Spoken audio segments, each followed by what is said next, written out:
For the health segment. And today on the health segment, we're going to be talking tips for your harmattan Christmas. Of course, you know how it is in this season, very dry, and all kinds of experiences that we have in the dryness of it. Well, Dr. Kelvin Owusu has joined us in the studio today. He's a wellness consultant. He works with the Violet Medical Center, and he is a man that wears many hats. But today he's wearing his medical hat. He's here. You know. Dr. Kelvin, Hi, Doc. How are you? Good morning. It's I'm good to very, have very you. well. Charlie, good to be back. Yeah. Season greetings. Yeah. Same to you. Same to you. Yes, we're almost at the end of the year and you still owe me. Don't worry. Don't worry. It's going to be a. Aye. You won't let it go. We shall not end the year with that situation. It will be resolved. Situation. Talking about situation, I hope you're coming to You the situation. I'm working on my dance moves. You know. Yeah. So, Doc, obviously here in Africa or here in sub-Saharan Africa, we deal with harmattan when it comes to, this season, Christmas season. We don't have winter, and we would not call this our winter because it's dry and it's sort of hot at the same time, and there's still the undertone of some cool breeze. And obviously it comes with a lot of, stuffs, especially when it concerning our health. Yeah. Some people have respiratory diseases, dry skins, and all that. But I mean, you're the doctor, so you can take us through this, right? Yeah. I mean, others have the white Christmas. We have the brown Christmas. So I mean, it's all well and good. the perennial dust. I'm telling you. That every day you wake up, you have cleaned the place, but in the morning there'll be dust. I tell you. Anyway. So yes, I think one of the biggest, or some of the biggest challenges during this season are actually respiratory ailments. Because of the dust in the air and the dryness in the air as well. So when you combine the dryness and the dust, then it sets up a recipe for a lot of respiratory challenges. So people who are asthmatic or people who have allergies tend to flare up during this season. And also people with sickle cell disease also tend to have issues in these times because of the like you mentioned, the heat then switches to cold. It's like when the sun is up, it's very hot. Once the sun goes down, it's pretty cold, and that tends to affect the people with sickle cell disease as well. So those two groups of people are particularly predisposed to challenges in these times. So it's important that we prepare ourselves well. So for instance, if you are an asthmatic person who has been going throughout the year without your inhaler, this is the time you want to actually make sure that you have an inhaler in your bag, because you never know where you're going. I mean, look at the number of dusty roads around us. You could just go one trip and it could trigger an asthma attack. So if you have not been carrying your inhaler around, this is the time to actually carry an inhaler. And this is actually very, very important, especially in children. So those who are still in school, some schools have vacated, some have yet to vacate. So if you're a teacher in a school where you deal with asthmatic children, this is the time to make sure that all the children who are asthmatic have their inhalers with them, because you don't want an episode. Asthma can embarrass you, in a matter of minutes. So you don't want that to be your portion at all, especially getting into the Christmas period. Same, like I said, for those who are sickle cell. This is the time to be wearing appropriate clothing. Sickle cell. One of the triggers of sickle cell crisis is actually rapid or sudden change in weather or a sudden change in temperature. It can trigger an asthma attack. So make sure that you are carrying additional clothing for when the weather changes. And the weather will change, and it changes quite suddenly. I mean, was it yesterday? It was hot during the day. Yes, it was very, very hot. But you realize that whenever the cloud passes in front of the sun, then the temperature will drop. Drops, And then the evening, it tends to be quite cold chilly in the evening. And as we get closer to Christmas, it's going to get a bit even chillier, if there's a word like that. So we need to be prepared. So carry additional clothing. If the weather changes, you just put on your cardigan or your pullover, and then make sure that you don't end up having a crisis, because that could be catastrophic. Then people with general allergies, people with they have the allergic eye thing, allergic conjunctivitis, allergic rhinitis, allergic skin things. It's a whole spectrum of allergies. It tends to go up at this point, because the trees are shedding their leaves. There are a lot of exactly. So you need to have your anti-allergy on standby. And the biggest challenge is, as you mentioned, you clean the room. You might even close the windows, but the dust will find a way to enter the room and settle on your bed. Yeah. On your bed. Yes, true. On your bed, on your pillow. So that's actually why most people with allergy, the nose and the eye allergy, it's worse in the morning. Because the dust is on the bed, you can't see it. Sometimes you might feel it, but you're too lazy, you're too tired to change the bed sheet, so you just sleep, and then you inhale all the the dust, and then you wake up with a lot of allergies, a lot of running nose and tearing in the eye. That's actually why that's the physiology. Because of the dust on the bed, the dust and pollen, it stimulates the histamine cells, and then you have your reaction in the morning. So have your anti-allergy medication on standby for these moments, and you can still enjoy a great Christmas. Right. So what about sore throats? Because I know, like, growing up, well, it has stopped a bit for now, because I think I realized that, it happens every Christmas. Yeah. So what about sore throats? Yes, I mean, so the sore throat and actually sore throat and then bleeding from the nose as well.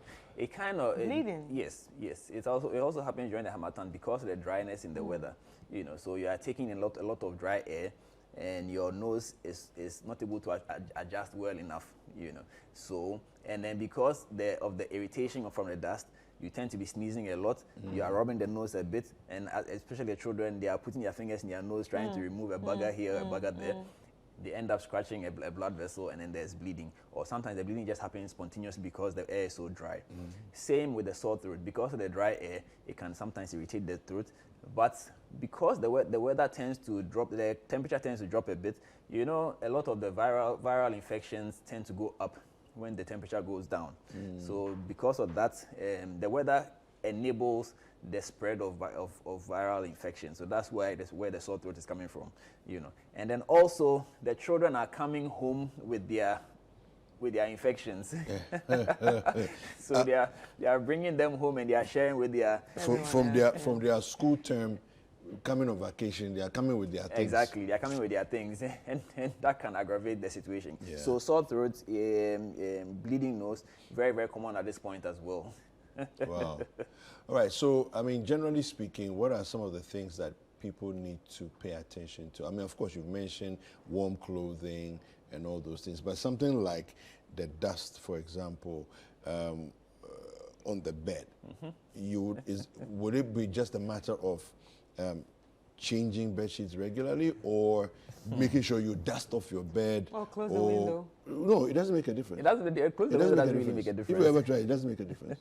Windows are always shut. Because you still open the door, and it's like the dust is waiting in front of the door for you to open, and then you rush in. So I remember when we were growing up, my grandmother made us do something. At the time, Charlie, was annoying because it meant washing a lot more clothes, a lot more things. And those days, Charlie, hand wash Saturday morning. Hey, Charlie, you washing. And your blisters and everything.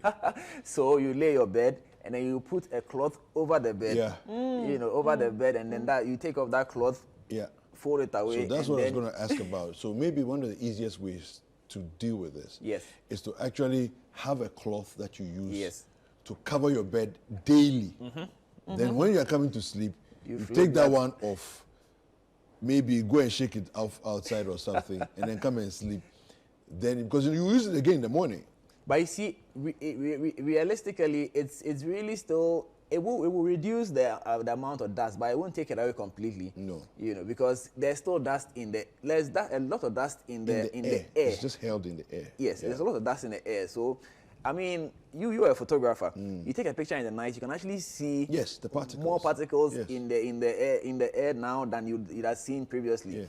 So, and also in the night, except even if you are using an air conditioning, you still open the window so the dust will still come in. And also, because you are asleep, you are not able to, maybe sweep it away or something. Here we were thinking that we could save on electricity bill because it's our winter. I know, right? The weather is cooler. Yes. But when weather is cooler, you still have to close the windows because if you open the windows, dust is coming. You'll be having And it's cooler and it's hotter. That's the confusing thing. And you live, and if you live in an area where the roads are not done, I mean, woe unto you, because it's very terrible these days, And like me. I know, right? Yeah. And so dusty. your car needs car. a lot more attention now, and your doors and your joints as well. I mean, you yourself as a person, because once the temperature is changing, and the old people will say "mi jonku" and then "mi sasa bro." Once the weather is changing, the temperature is coming down. People who have sensitive joints, who've had injuries to their joints in the past, they tend to experience the discomfort a bit more at this point, which is also a risk factor for aggravating ulcers. Because of the discomfort in their joints, people tend to abuse pain medication a bit more. Yes, in these periods.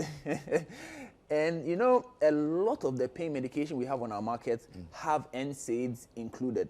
And people don't know these things, so they tend to take a bit more of these things, and then the ulcer that they already have is being aggravated, and they end up in hospital with problems. You see, so in as much as the discomfort is going to be there, we need to be mindful of what medications we are taking, because everything has side effects. So we need to know we need to know our health status before we indulge in some of these things. Because for asthmatics, for instance, some medication can actually trigger asthma. So you need to be mindful. Some foods can also trigger asthma as well. So we need to really be mindful of some of these things. So what about dehydration? Very important. Now, the fact that the air is dry, when the wind blows over your body, is carrying the moisture that you have in your body. The skin is the largest organ, so that's actually how come you get cracks. So your mouth can crack, your skin can crack. But actually, those who have experienced winter will tell that winter is actually worse in terms of the dryness than harmattan. I hear so. Yes, I hear so. I mean, I did experience winter once, and I said that, Charlie, I mean, I'm not doing it again. Unless I'm being paid, I don't think I'm going to experience. That's serious. I'm serious. Yes, that's a lot of chapping over there, because the dryness in the air, it sort of sweeps the moisture off the skin, and it causes the cracking over there. So this is the time when, I mean, certain creams that we know from the past, they come back into vogue, because the power of shea butter. I'm telling you, very necessary. So you need that extra layer of oil on the skin to protect you, to lock the moisture in, so that you don't end up developing any cracks in the skin. Just as a side, it's related, but shea butter itself, does it have any value beyond locking the moisture in?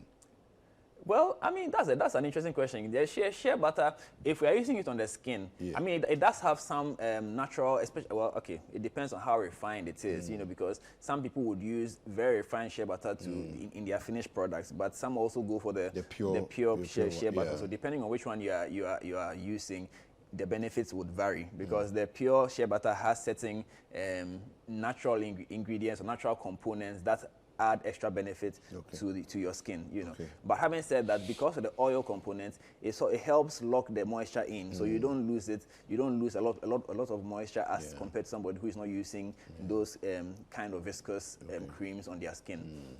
This is not the time to be using aqueous-based creams, because those ones will just evaporate, and then your skin is left unprotected.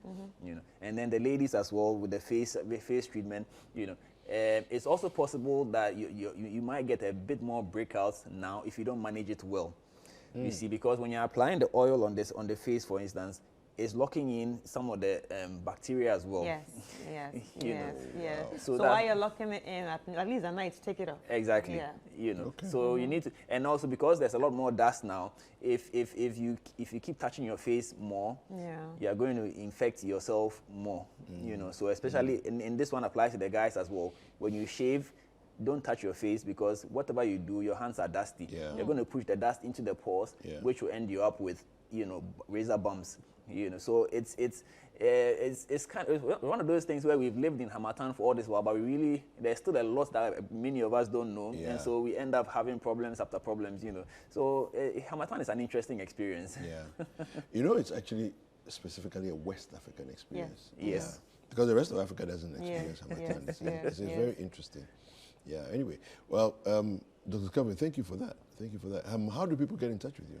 Well, I'm active on social media, Kelvin also MD, on all channels, YouTube, Facebook, TikTok, etc.